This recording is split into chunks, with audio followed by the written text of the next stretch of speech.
चालू है ना, ठीक है, कोई दिक्कत नहीं। बताइए अब आज अपना चलेगा धार्मिक एवं सामाजिक सुधार आंदोलन। जो नया जो टॉपिक आज अपन लेने वाले हैं 1857 के विद्रोह के बाद, किसके बाद बताओ? 1857 के विद्रोह के बाद नया जो टॉपिक आता है धार्मिक एवं सामाजिक सुधार आंदोलन। क्लियर? लास्ट में मैंने आपको इसके बारे में बताया भी होगा। थोड़ी सी रूपरेखा की बात करते हैं अपन। किन की बताओ?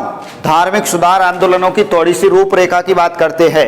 तो मैंने आपको कहानी बताई होगी थोड़ी सी कि 1813 से इनकी कहानी स्टार्ट होती है। कहा किसकी बताओ?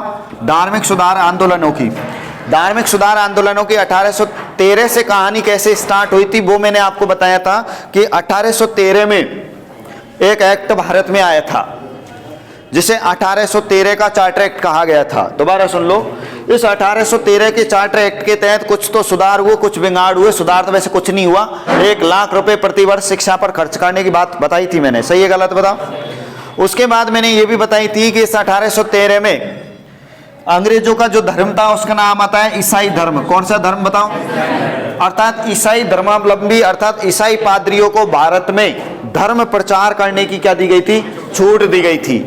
तो भारत में जब इनको धर्म प्रचार की छूट दी गई थी तो ऐसी स्थिति में कुछ तो जबरदस्ती, कुछ राजी खुशी, जैसे तैसे लोगों को, मतलब इन्होंने भरसक प्रयास करने के बाद लोगों को जो है इन्होंने भड़काना शुरू कर दिया। बोले हिंदू धर्म बेकार है, हमारा धर्म बहुत अच्छा है, यह आपको बहुत आगे ले जाएगा। तो इस तरीके से इन्होंने असंख्य लोगों को, बहुत सारे लोगों को कौन सा धर्म बताइए, कौन सा धर्म अपना दिया था? ईसाई धर्म। ऐसी स्थिति में तो ये धीरे धीरे पनपने लगा, ईसाई धर्म आगे बढ़ने लगा। तो ईसाई धर्म जब आगे बढ़ने लगा तो हमारे भारत में जब धर्म पर उंगली उठने लगी तो अनेक सामाजिक सुधारक हुए जिन्होंने हमारे धर्म की खातिर अर्थात समाज में चल रही कुरीतियों को समाप्त करने के लिए अनेक आंदोलन किए। तो अनेक आंदोलन किए थे। तो वो आंदोलन कहाँ से शुरू होते हैं उनकी अपन चर्चा करने वाले हैं। तो सबसे पहले मैंने आपको बताया था कि यहाँ से तो इनकी क्या हुई? शुरुआत हुई ईसाई धर्म के प्रचार के साथ ही भारत में धार्मिक एवं सामाजिक सुधार आंदोलन। हालांकि सामाजिक सुधार की बात करूं तो भारत में अनेक कुप्रथाएं चली आ रही थी बंगाल से। कहां से बताओ? सती प्रथा, नरबली, कन्यावध, है ना, ऐसे बहुत सारी अनेक ऐसी प्रथाएं थी जो कि एक कुप्रथा थी, लेकिन हमारे धर्म में ये चली रही थी, लोग मान रहे थे। तो ऐसी स्थिति में एक समाज सुधारक आते हैं उभर के, और जो समाज सुधारक उभर के आते हैं वो आते हैं राजा राम मोहन राय। कौन आते बताओ? राजा राम मोहन राय यहाँ पे निकल के आते राजा राम मोहन राय। और राजा राम मोहन राय से ही कहानी स्टार्ट होती है अपने धार्मिक एवं सामाजिक सुधार आंदोलन की। यहाँ से कहानी स्टार्ट होती है। तो अपन बात करेंगे किसकी बताओ? राजा राम मोहन राय की। किसकी बताओ? राजा राम मोहन राय की। राजा राम मोहन राय के बारे में आपको जानना बहुत जरूरी है, और क्योंकि ये हमारे भारत में पुनर्जागरण के जनक भी माने जाते हैं, आधुनिक भारत के भी जनक माने जाते हैं। इन्हें भारत का अग्रदूत भी कहा जाता है, अनेक नामों से जाना जाता है। पत्रकारिता का भी पितामह कह सकते हैं इन्हें। तो बहुत सारे इनको नामों से जाना जाता है। तो क्यों कहा जाता है वो भी अपन देखने वाले हैं। इन्होंने क्या क्या सुधार किए थे वो भी अपन देखने वाले हैं। इसकी भी कहानी वहां से स्टार्ट हुई थी जहां अंधविश्वास को प्रथाएं बहुत ज्यादा फैली हुई थी। तो मतलब बंगाल में इनका क्या हुआ था बताओ? जन्म हुआ था। कहां पे बताओ? बंगाल में। थोड़ी सी स्टोरी मैंने बताई भी होगी। 1772 में इनका जन्म हो गया था। 22 मई को, कितने मई को बताओ? 22 मई 1772 को। मैं आपको बता दूं, इनके जन्म की बात बता दूं, 22 मई 1772 को इनका जन्म हो गया था। और जन्म कहां पर हुआ था तो आपको याद रखना है, राधानगर में। राधानगर आता है हुगली में। कहां पे आता है बताओ? हुगली। और हुगली कहां पे आता है बताओ? कलकत्ता में। कहां आता है बताओ? कलकत्ता में। तो यहां से राजा राम मोहन राय की कहानी स्टार्ट होती है और यहां से इनका जीवन काल प्रारंभ होता है। जब ये कंडीशन देखते हैं कि भारत में बहुत बुरी कुप्रथाएं फैली हुई है तो उनका विरोध करने का प्रयास करता है। और विरोध के साथ हम देखेंगे कि इन्होंने किनका सहयोग लिया था और किनके सहयोग से कुछ प्रथाओं को इन्होंने समाप्त करने की भी जो है भरसक प्रयास किया था। वो सारी बातें अपनी चलेंगी राजा राम मोहन राय के साथ। लेकिन उससे पहले भी इन्होंने कई संस्थाओं का भी गठन किया था, जिसमें अपन बात करें कौन कौन सी संस्थाओं का इन्होंने गठन किया था। तो आपने देखा होगा, एक तो इन्होंने वेदांत समाज की स्थापना की, किसकी की बताओ? आत्मीय सभा की भी इन्होंने स्थापना की थी। आत्मीय सभा की भी इन्होंने जो है इन्होंने हिंदू विश्वविद्यालय का भी इन्होंने क्या किया था? शुरुआत की थी, जिसमें कि लोगों को पढ़ा सके, जागरूक कर सके। तो हिंदू विश्वविद्यालय की भी अपन बात करेंगे यहाँ पे। कलकत्ता में ये सब कहाँ है बताओ? कलकत्ता में, क्योंकि इनका जन्म ही कहाँ हुआ बता? कलकत्ता। और सबसे बेहतरीन जो इनका क्वेश्चन बन के आता है वो आता है कि इन्होंने 1828 में ब्रह्म समाज की क्या की थी बताओ? स्थापना की थी। तो यहाँ से ही कहानी स्टार्ट होती है, इसी ब्रह्म समाज से आपको ध्यान रखना है, ठीक है। तो इस ब्रह्म समाज की स्थापना किसके द्वारा की गई थी? राजा राम मोहन राय के द्वारा। मैं थोड़ी सी रूपरेखा बता रहा हूँ इनके बारे में, उसके बाद अपन आगे बात करेंगे, ठीक है। तो ब्रह्म समाज को ही आपको अच्छे से याद रखना है। इसी के माध्यम से इन्होंने जितनी भी कुप्रथा फैली हुई थी, जिनमें सबसे जो बुरी कुप्रथा मानी जा रही थी उस समय सती प्रथा। कौन सी प्रथा बताओ? सती प्रथा। तो वो सती प्रथा पर इन्होंने पाबंदी लगाने का प्रयास किया था। और इन्होंने किसके सहयोग से? तो आपको याद रखना है, ये सेकंड ग्रेड में भी क्वेश्चन आ चुका है। तो वो कौन सा था? तो इन्होंने जो सती प्रथा को कौन से कानून के तहत, सती प्रथा तो कौन से कानून के तहत इन्होंने समाप्त करवाया था या रोक लगवाई थी? तो आपको एक कानून का नाम याद रखना है। कानून आपको याद रखना है, ये नियम था। कौन सा नियम था बताओ? ये नियम था, आप दिमाग लगा सकते हो। कितना हो गया बताओ? ये 17 हो गया। नियम नंबर 17 के अनुसार। और ये अधिनियम जो बन के आया था वो बना था 1829 का। कौन सा बताओ? 1829 का। तो नियमन 17 अर्थात कह सकते हैं 1829 के अधिनियम के तहत इन्होंने किस पर रोक लगवाई थी? सती प्रथा पर रोक लगवाई थी। और बात करें किसके सहयोग से बताओ? किसके सहयोग से बताओ? Lord William Bentinck. किसके सहयोग से बताओ?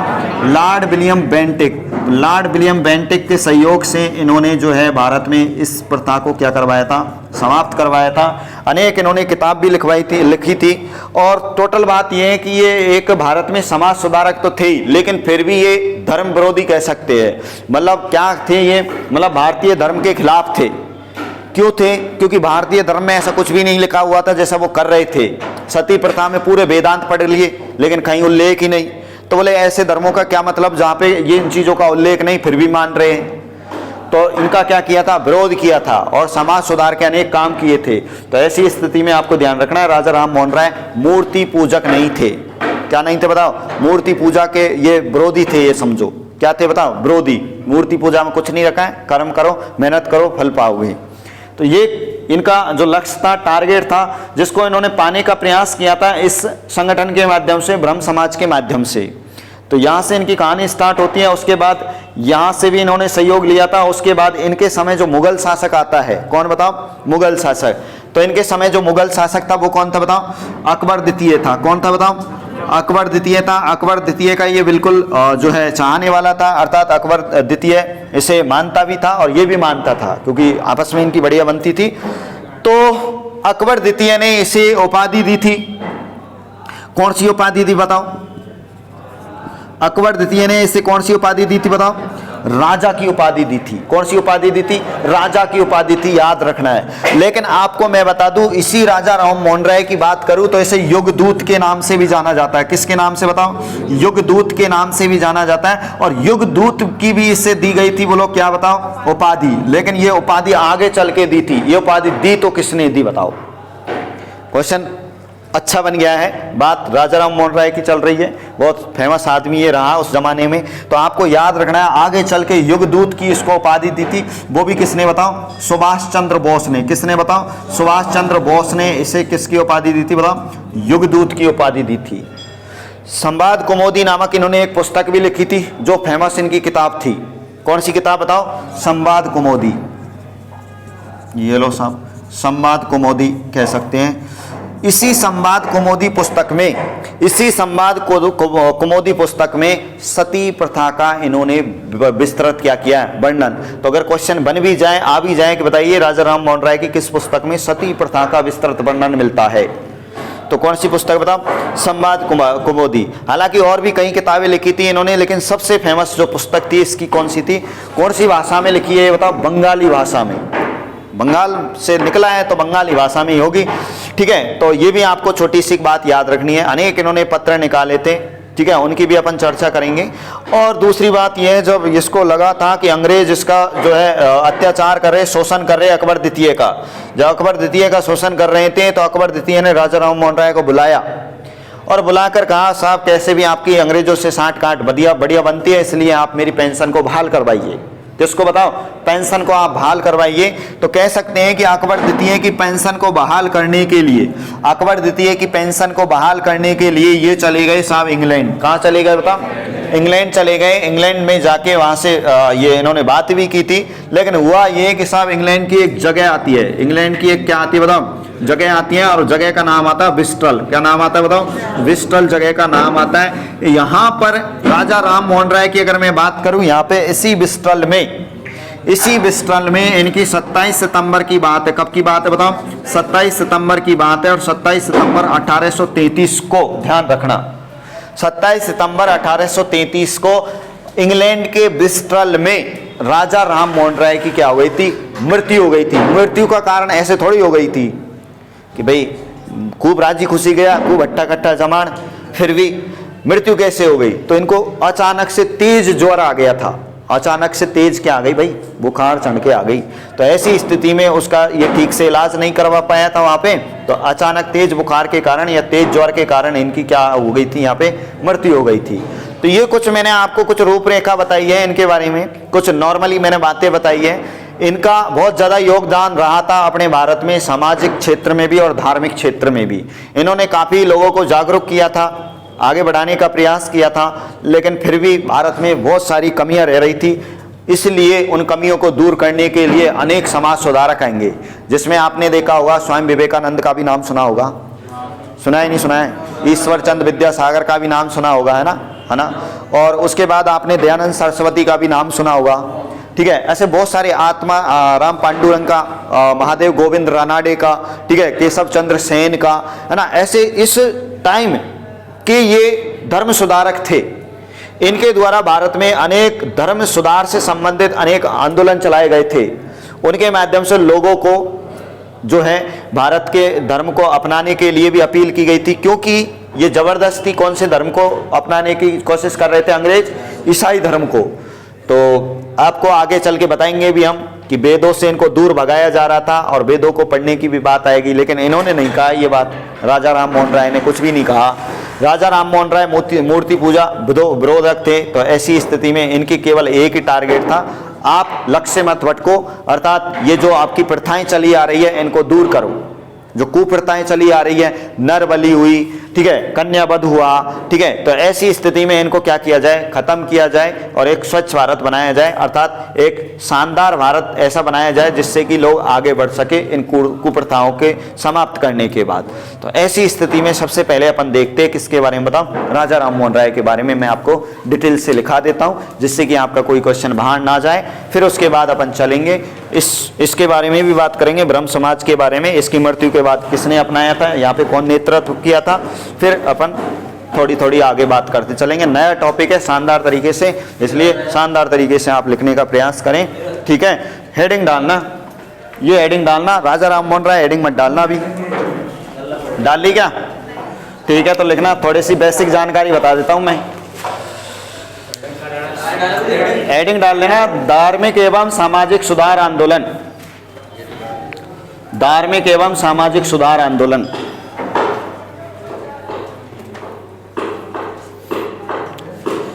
इसमें लिखिएगा, लिखना 1813 के चार्टर एक्ट,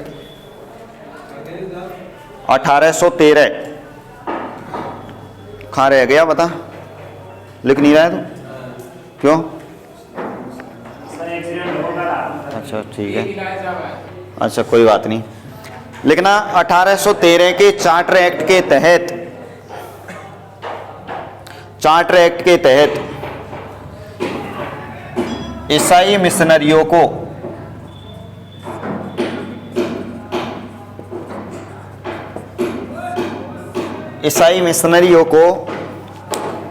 भारत में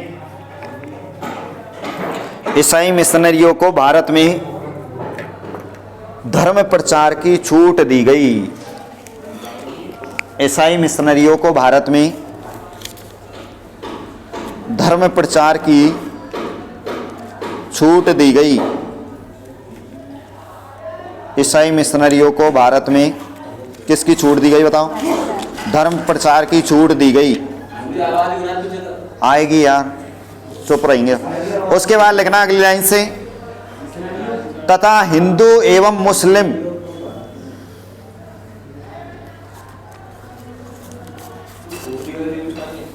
छूट दी गई, तथा हिंदू एवं मुस्लिम के धर्मों पर प्रहार होने लगा। प्रहार मतलब ईसाई धर्म अपना प्रहार होने लगा। ऐसी स्थिति में असंख्य हिंदुओं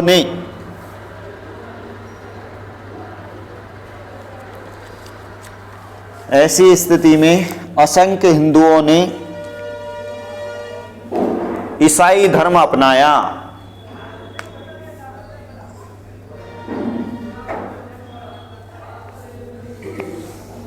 ईसाई धर्म अपनाया। अगली लाइन से लिखना, ईसाई धर्म के बढ़ते हुए प्रभाव को, ईसाई धर्म के बढ़ते हुए प्रभाव को रोकने हेतु, ईसाई धर्म के बढ़ते हुए प्रभाव को रोकने हेतु अनेक धार्मिक एवं सामाजिक आंदोलन प्रारंभ हुए। अनेक धार्मिक एवं सामाजिक आंदोलन प्रारंभ हुए।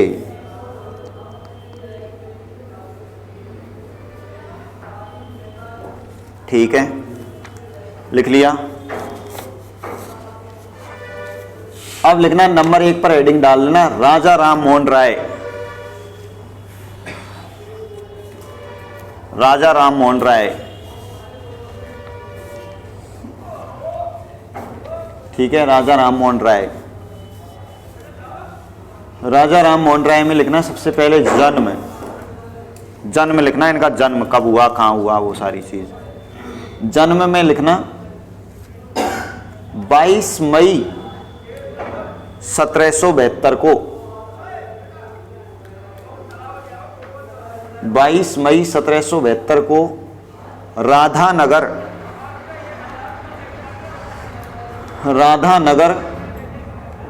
हुगली में, राधानगर हुगली कोष्टक में कलकत्ता लिख देना, में हुआ। 22 मई 1772 को राधानगर हुगली कोष्टक में लिखा कलकत्ता में हुआ। लिख दिया ना? ठीक है। अब लिखना उपनाम, इसको किन किन नामों से भी जाना जाता है वो लिखना, किन किन नामों से जाना जाता है वो लिख लेना, क्योंकि यही क्वेश्चन बन जाता है कभी कभी। तो नंबर 1 पर लिखना उपनाम में लिखना आधुनिक भारत का जनक, आधुनिक भारत का जनक किसे कहा जाता है? ठीक है। दूसरे नंबर पे लिखना नव जागरण का अग्रदूत, नव जागरण का अग्रदूत। तीसरे नंबर पे लिखना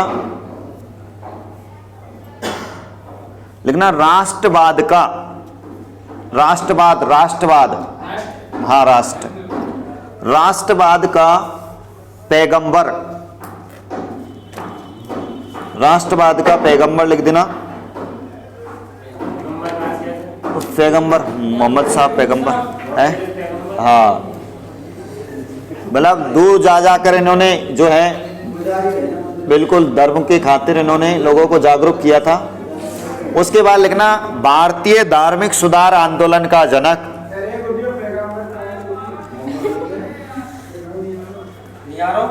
पैगंबर ऐसे लिख देना।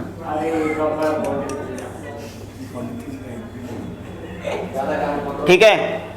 लिखना भारतीय धार्मिक आंदोलन, हाँ अगला पॉइंट लिख लेना, भारतीय धार्मिक भारतीय धार्मिक आंदोलन का जनक, ठीक है। और फिर लिख देना अंतिम उपनाम लिख देना इनका, अतीत तथा भविष्य, अतीत तथा भविष्य के मध्य सेतु, सेतु बोलते हैं ना पुल, हाँ, दोनों को जोड़ने वाला है, भविष्य को और अतीत को, हाँ, लिख दिया। अब लिखना कुछ विशेष बातें लिखना, विशेष में ये लिखना संस्था, एक बिंदु डाल देना, संस्थाएं, इसने कौन कौन सी संस्थाओं की स्थापना की थी वो लिख लो केवल। संस्था, संस्था में नंबर 1 पर लिखना आत्मीय सभा की स्थापना,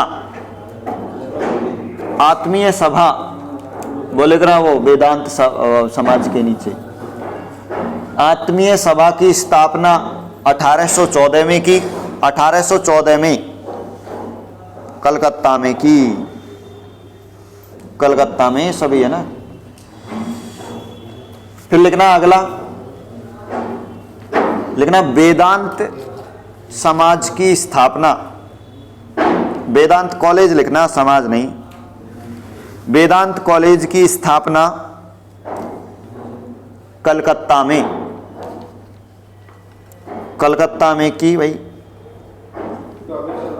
1817 में, ऐसे लिख देना, वेदांत कॉलेज की स्थापना कलकत्ता में 1817 में की,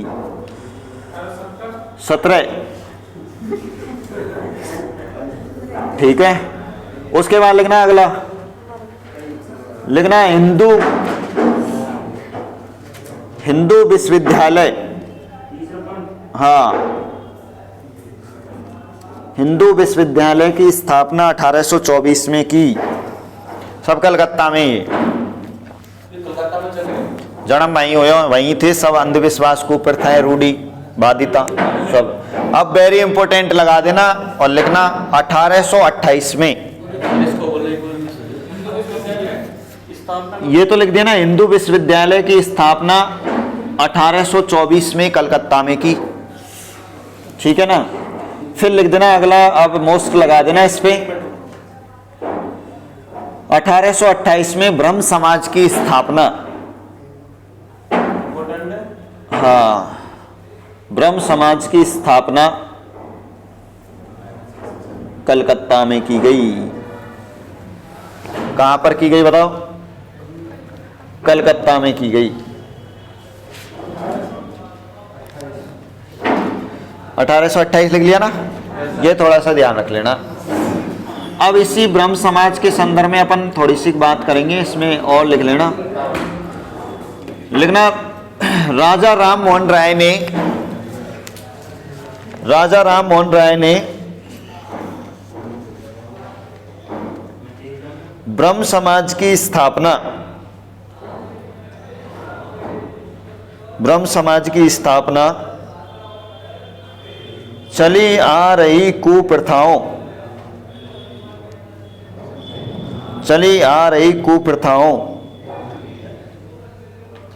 को समाप्त करने हेतु,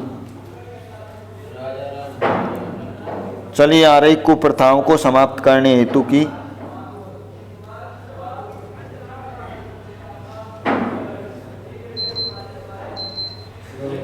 लिख लिया ना,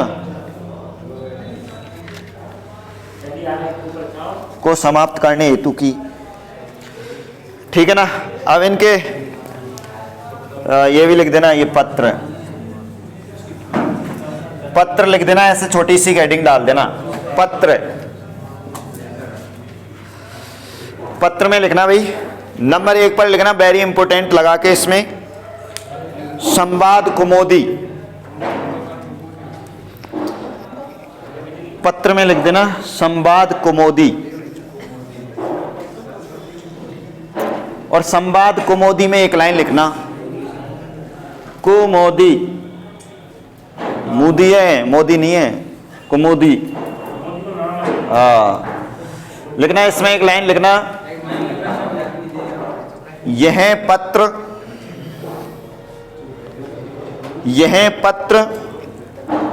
सती प्रथा के विरोध में। यह पत्र सती प्रथा के विरोध में प्रारंभ किया, सती प्रथा के विरोध में प्रारंभ किया। अगला लिखना, एक और पत्र का नाम लिखना, आ जाए तो बता देना, नहीं तो कोई बात नहीं। प्रज्ञा का चांद, प्रज्ञा का चांद। एक लिख देना मिरात उल अखबार। ये फारसी भाषा का है इसलिए।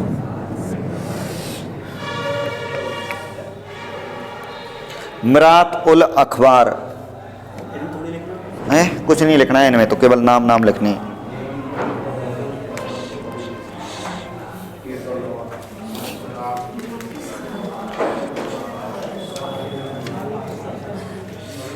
अब दो किताबों के नाम लिख लो, इनकी आ जाए तो ठीक है ना, आ जाए तो, नहीं तो वैसे कोई दिक्कत नहीं है। तो एक तो लिख देना प्रेसेप्ट्स ऑफ जीसस, लिख दो, ठीक है।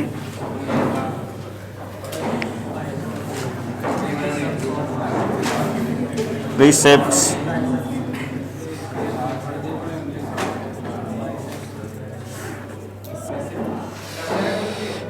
ये लिख लेना, प्रीसेप्ट्स ऑफ जीसस। पे और टे, हालांकि इसके भी हलंत लग रहा है तो ये भी याद आइए, समझो। Precepts of Jesus. और एक और किताब का नाम लिख लेना, उत्तराधिकार के नियम। हाँ, ये भी किताब का नाम है इसका, उत्तराधिकार के नियम।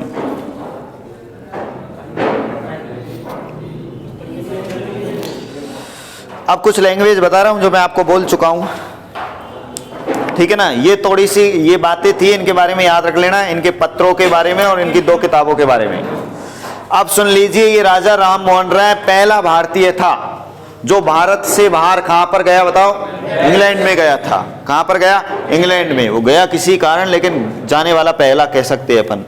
तो आप लिखिए, पहली लाइन तो ये लिखिए और फिर मैं आगे बताता हूं क्यों गया था। तो लिखना, राजा राम मोहन राय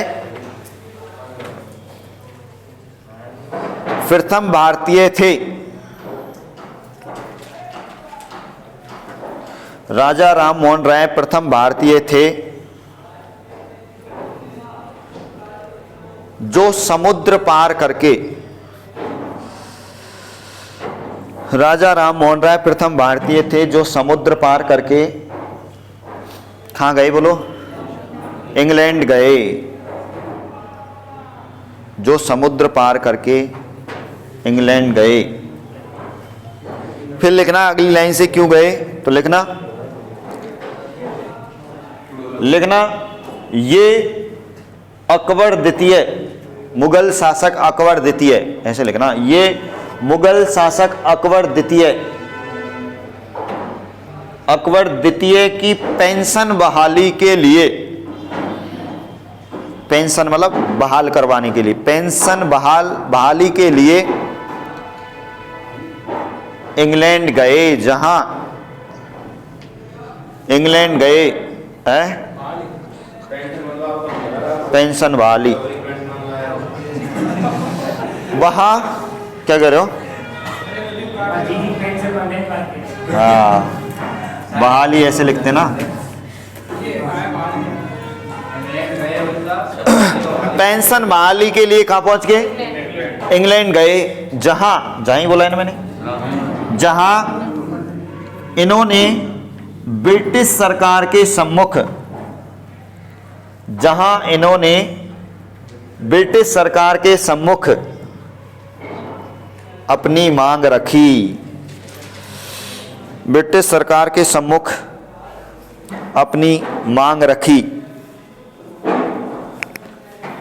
क्या रख दी भाई?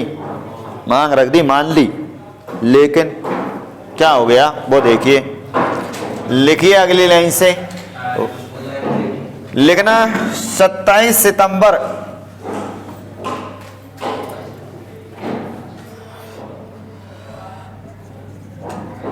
27 सितंबर 1833 को 27 सितंबर 1833 को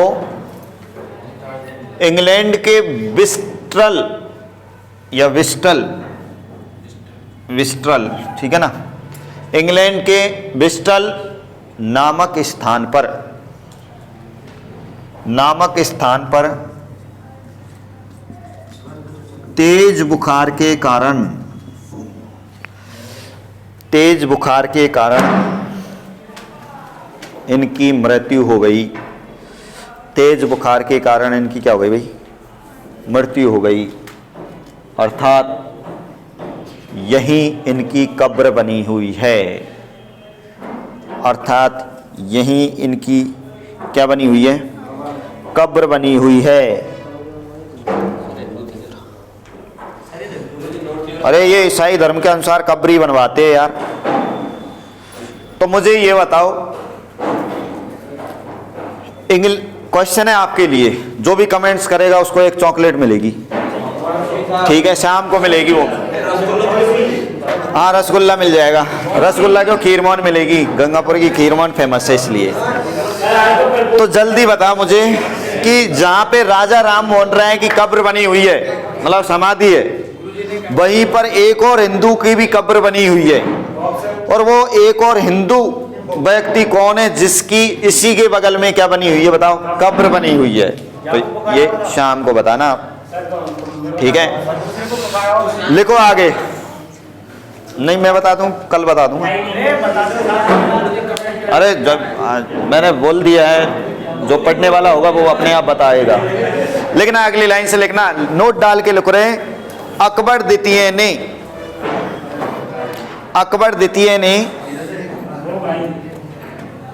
इन्हें राजा की उपाधि प्रदान की। अकबर द्वितीय ने इन्हें किसकी उपाधि दी बताओ? राजा की उपाधि दी, ठीक है। और भी उपाधि दी क्या इसको? एक और उपाधि ना, काहे की? युगदूत है ना। तो नोट डाल के एक और नोट लगा दो, हो तो तुम्हारे पास, नहीं है तो कोई बात नहीं। लिखना, सुभाष चंद्र बोस ने इन्हें युगदूत की उपाधि दी। युगदूत की उपाधि दी। किसकी उपाधि दी बताओ? युगदूत। अब इनका वेरी इंपोर्टेंट एक और क्वेश्चन आ रहा है, ठीक है। तो इन्होंने साहब क्या किया? नियमन 17 के तहत 1829 में कौन सी प्रथा को? सती प्रथा को, बोलो किसके सहयोग से? कहा गया? लॉर्ड विलियम बेंटिक के सहयोग से क्या करवाया था? समाप्त करवाया था। तो लिखो, बढ़िया वाली बात है।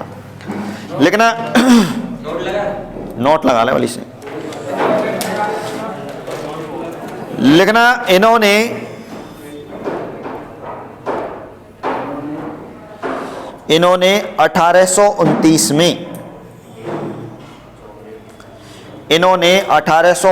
में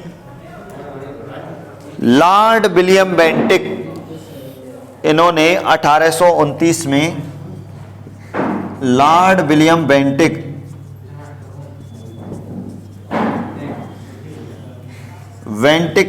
के सहयोग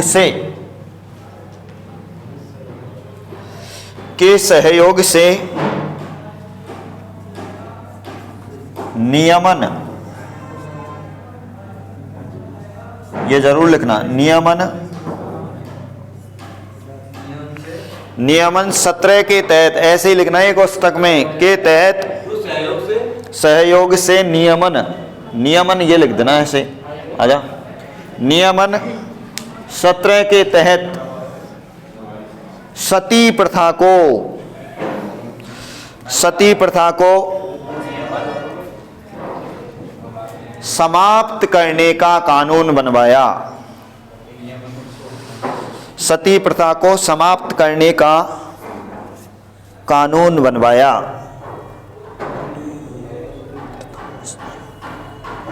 क्या बनवाया भाई? कानून बनवाया।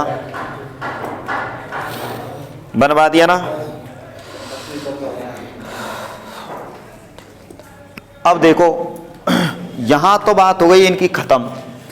अब अगर आपसे पूछा जाए कि धार्मिक सुधार आंदोलन हेतु बनाई गई पहली मिशनरी कौन थी, धार्मिक सुधार आंदोलनों के लिए भारत में राजा राम मोहन राय के द्वारा बनाई गई पहली जो मिशनरी थी, ठीक है ना, वो मानी जाती है इस ब्रह्म समाज को। किसे माना जाता है बताओ? ब्रह्म समाज को माना जाता है। अब याद रखना है थोड़ा सा, इस ब्रह्म समाज के संदर्भ में अपन चर्चा करेंगे। तो क्या चर्चा करने वाले हैं? देखो राजा राम मोहन राय की तो हो गई क्या बताओ, मृत्यु। तो मृत्यु जब हो गई थी तो ऐसी स्थिति में इनके एक शिष्य आएंगे और वो उस शिष्य के द्वारा क्या किया जाएगा, ब्रह्म समाज का क्या किया जाएगा, नेतृत्व किया जाएगा। तो नेतृत्व करने के लिए आएंगे भाई देवेंद्र नाथ। कौन आएंगे बताओ? ये लो साहब, नेतृत्वकर्ता आ गए देवेंद्र नाथ। इसने खूब नेतृत्व किया, ब्रह्म समाज को और आगे बढ़ाया और देश में इसने आगे इस ब्रह्म समाज का प्रचार प्रसार किया। एक जरूर लाइन आप ध्यान रख लेना, ब्रह्म जो राजा राम मोहन राय थे वो मूर्ति पूजा के समर्थक थे या विरोधी थे?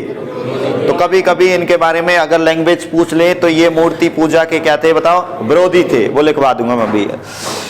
देवेंद्र नाथ आए, उसके बाद आ जाता है देवेंद्र नाथ, ठीक है। इन्होंने जो है इस ब्रह्म समाज को कहां तक पहुंचाया था बताओ? पंजाब तक। कहां तक पहुंचाया बताओ? तो आपको विशेष रूप से क्वेश्चन याद रखना है, क्वेश्चन ये याद रखना है कि ब्रह्म समाज का सबसे ज्यादा प्रचार प्रसार कहां पर हुआ बताओ? पंजाब में हुआ था। कहां पे हुआ था? पंजाब में हुआ था। तो ये क्वेश्चन भी आपके लिए बन सकता है शानदार तरीके से। इसके बाद अगला जो आता है केशव चंद्र आता है, मेरे हिसाब से केशव चंद्र आता है। देवेंद्र नाथ के बाद कौन आता है बताओ? केशव चंद्र आता है।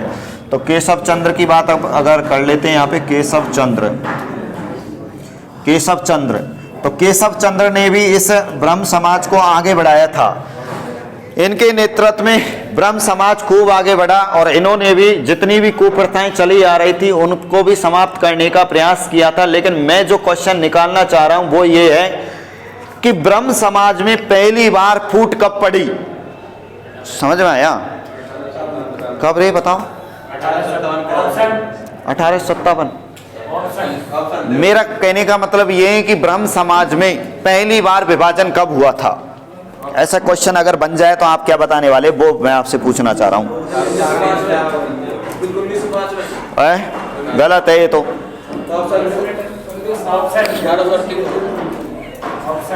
ठीक है, ये नहीं मिलेंगे कहीं भी अभी तो। अब देखो आपको मैं बता दूं, देखो ये केशव चंद्र आते हैं, उससे पहले इसके पिताजी आते हैं। पिता का नाम मैं बता देता हूं आपको थोड़ा सा। इसके पिताजी जो आते हैं उसका नाम आता है द्वारकानाथ टैगोर। कौन आते बताओ? द्वारकानाथ टैगोर। तो इसके बेटे हुए ये। उसके बाद ये चला गया धर्म प्रचार प्रसार करने के लिए, आचार्य नियुक्त कर दिया केशव चंद्र को। किसको बताओ? केशव चंद्र सेन को आचार्य नियुक्त कर दिया। लेकिन बात आती है भाई 1865 की। कब की बात आती है? 1865 में ये इसको आचार्य नियुक्त करके गया था, लेकिन थोड़ी सी इनमें क्या हो गई थी, अनबन हो गई। ध्यान देना। तो अनबन होने के कारण हुआ ये कि केशव चंद्र को इस पद से हटा दिया। कौन से पद से हटा दिया? अरे कौन से पद से हटा दिया? ब्रह्म समाज जो ये इनका संगठन था, इसके पद से हटा दिया। तो ऐसी स्थिति में एक तरफ तो कौन आ जाएगा बताओ? एक तरफ तो आ जाएगा ये आ जाएगा देवेंद्र नाथ। कौन आ जाएगा बताओ? देवेंद्र नाथ आ गया एक तरफ। तो देवेंद्र नाथ के पास जिस संगठन का जो ये योगदान रहेगा वो तो इसके पास तो रहेगा ब्रह्म समाज का। कौन से का बताओ? ये तो ब्रह्म समाज का मुखिया बन के रहेगा। ये एक और समाज की स्थापना कर लेगा। कौन बताओ? केशव चंद्र। तो केशव चंद्र कौन से की करेगा बताओ? तो ये कर लेगा आदि ब्रह्म समाज। कौन सा बताओ? आदि ब्रह्म समाज। तो यहां जाके आदि ब्रह्म समाज अर्थात दो टुकड़े हो गए। किसके बताओ? ब्रह्म समाज के। तो केशव चंद्र सेन के नेतृत्व में भी इस ब्रह्म समाज का बहुत ज्यादा विकास हुआ था। इसी केशव चंद्र सेन के द्वारा, इसी के सहयोग से भारत में वेद वेदांत समाज कह सकते हैं। वो प्रार्थना सभा का नाम सुना ना आपने, नहीं सुना है प्रार्थना सभा? हाँ, तो उसका भी गठन किया जाएगा। आत्मा राम पांडुरंग का नाम सुना होगा, या फिर उसका नाम तो जरूर ही सुना होगा महादेव गोविंद रानडे का। उनके सहयोग से प्रार्थना सभा का भी क्या किया जाएगा बताओ, गठन किया जाएगा। तो यहां से कहानी स्टार्ट होगी और इसके द्वारा आप याद रखना केशव चंद्र सेन के द्वारा आदि ब्रह्म समाज की क्या की गई थी, स्थापना। तो छोटा सा क्वेश्चन कभी आ जाए तो आपको बता देना है। तो इस सारणी को थोड़ी सी बना लो जिससे कि आपको याद रह जाए। वैसे तो ज़्यादा काम की है नहीं है, लेकिन फिर भी आ जाए तो इसके बारे में ज़रूर पढ़ना है। थोड़ा सा केशव चंद्र सेन के बारे में ज़रूर पढ़ना है और एक लाइन अपन राजा राम मोहन राय के बारे में और देखेंगे। तो इसको आप थोड़ा सा देख लीजिए और फिर मैं आपको आगे बता रहा हूँ। ब्रह्म समाज नेतृत्व करता देवेंद्र नाथ। इनके पिता का नाम लिखना चाहें तो लिख सकते हैं, क्योंकि इनके बाद इसने संभाला, फिर इसने संभाला, फिर ये है, ये सिस्टम है, ये रूटीन है इनका। तो एक क्रम था थोड़ा सा।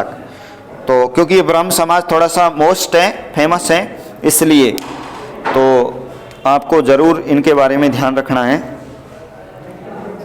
वेद समाज और प्रार्थना समाज का भी जो है गठन इन्हीं के सहयोग से किया जाएगा।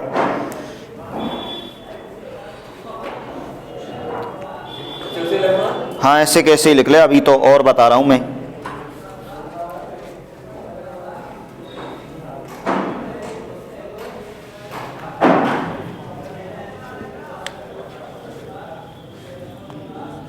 (1866) में बनाया ये है ना, और 1861 में लिखना चाहे तो इनके द्वारा एक पत्रिका निकाली गई थी।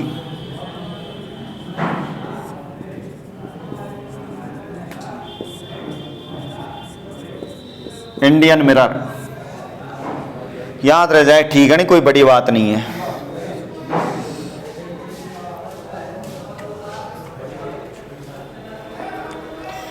राजा राम मोहन राय को जरूर विशेष रूप से ध्यान रखना, इसके उपनामों को, इसके पत्रों को और इसकी किताबों को, और इनकी मृत्यु कहाँ हुई वो चीज़ आपको ध्यान रखनी है भाई।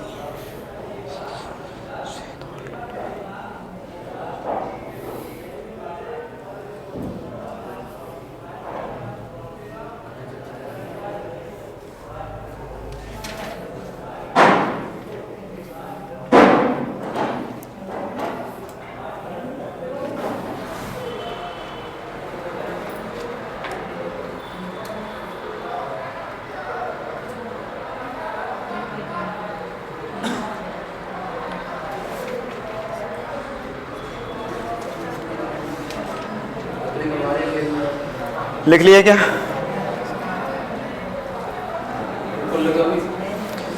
एक छोटी सी बात और है बस, इसके बाद काम की बात है बस थोड़ी सी, क्योंकि वही पूछा जाता है कि वेद समाज की स्थापना किसने और कब की थी, और प्रार्थना सभा की स्थापना कब और किसने की थी। तो वो इसके बाद ही आने वाली है कहानी। तो इनका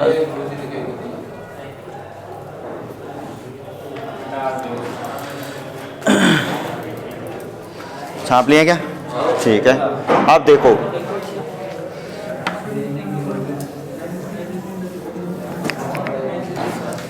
अब जो बताने वाला हूं वो आपको थोड़ा सा याद रखना है। स्थापना क्या रे बताओ? और ये भी स्थापना इसी के सहयोग से हो रही है। तो एक तो मैं बात बता रहा हूं 1864 की, एक तो मैं बात बता रहा हूं किसकी बताओ? वेद समाज की। कौन से समाज की बताओ? वेद समाज की। और एक बात मैं बता रहा हूं प्रार्थना सभा की। कौन सी सभा की बताओ? प्रार्थना सभा। ये क्वेश्चन आते रहते हैं, इसलिए आपको इनके दोनों उनके संस्थापकों के नाम भी याद रखने हैं। लेकिन ये जो स्थापना हो रही है इसमें सहयोग किसका है बताओ? इसमें सहयोग है केशव चंद्र का। किसका बताओ? केशव चंद्र सेन का पूरा सहयोग है। इसी के नेतृत्व में इनका गठन किया गया था। इसका जो गठन किया गया था 1864 में किया गया। कब किया गया बताओ? 1864 में। और इसका जो गठन किया गया था मद्रास में। कहां पर किया गया?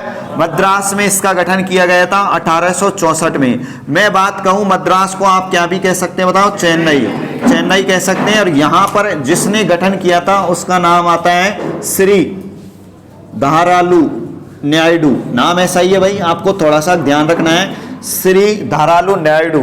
अर्थात यहाँ पे इसने स्थापना की थी। मद्रास बोले तो चेन्नई बिल्कुल भारत के दक्षिण में आता है, साउथ में आता है, तमिलनाडु की राजधानी है। सही गलत बताओ? तो इसे दक्षिण भारत का ब्रह्म समाज कह सकते हैं। अरे दक्षिण भारत का अगर आपसे ब्रह्म समाज पूछा जाए तो कौन से समाज को कहेंगे? वेद समाज को कहेंगे। तो दक्षिण भारत का ब्रह्म समाज आपको याद रखना है, ब्रह्म समाज वेद समाज को कह सकते हैं। ये लोग, ये बात तो इधर की हो गई। उसके बाद इधर प्रार्थना सभा की स्थापना की गई। रे कब बोलिए? 1867 में। कब की गई बताओ? 1867 में की गई थी। 1867 में एक सहयोग तो इसी का था, लेकिन दो इसके मेन नेतृत्व करता रहे थे, जिनमें एक का नाम तो आता है आत्माराम। कौन सा राम? आत्माराम पांडुरंग। आत्माराम पांडुरंग। तथा एक और आता है, और एक और आता है गोविंद महादेव। गोविंद महादेव रानाडे। आपको पता है कि ये गांधी जी के राजनीतिक गुरु भी रहे थे। सही है गलत है बताओ? नहीं है? ठीक है। तो गोविंद महादेव रानाडे को अपन कह सकते हैं कि ये इकोनॉमिक्स मतलब फिलोसफी के तगड़े ज्ञाता थे, दर्शन शास्त्र के ये तगड़े ज्ञाता थे, धार्मिक प्रवृत्ति के थे। इसीलिए इन्हें कहा जाता महाराष्ट्र का सुकरात। क्या कहा जाता बता? महाराष्ट्र का सुकरात कहा जाता है। सुकरात हुआ था बहुत पहले जमाने में, 5वीं सदी ईस्वी पूर्व, बहुत पहले हुआ था। सुकरात का नाम सुना होगा, अरस्तु का नाम सुना होगा, प्लेटो का नाम सुना होगा। ये आपस में शिष्य थे, है ना, गुरु शिष्य थे। सबसे पहले सुकरात, फिर उसके बाद प्लेटो, अरस्तु, ऐसे आता है। तो इसे महाराष्ट्र का सुकरात कह सकते हैं। और एक और बात बता देता हूं, ये गांधी जी के और बात करें तो आपने नाम सुना होगा गोपाल कृष्ण गोखले। सुना है क्या? उनके भी ये राजनीतिक गुरु थे। तो वैसे अपन मोस्टली गांधी जी के याद रख लेना। आप तो गांधी जी के कौन से गुरु थे बताओ? राजनीतिक गुरु थे। बोले यहां से बढ़िया क्वेश्चन निकल गए ये, तो यहां से बढ़िया क्वेश्चन निकल गए तो आप इनको ऐसे के ऐसे छापिए भयंकर स्पीड से। 1947 याद आ रहा है? अभी तो बहुत दूर है। हाँ अच्छा, रात को याद आती है 1857 क्रांति। अच्छा, फिर सो जाते हैं। हाँ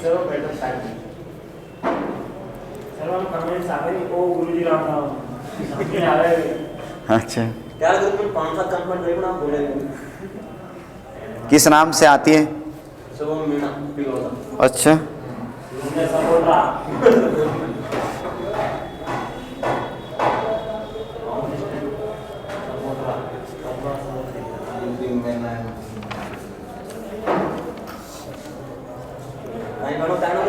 हाँ ये छापना है।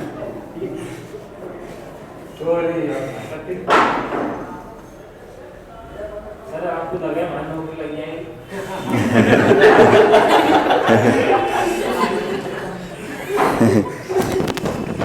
तो समस्या।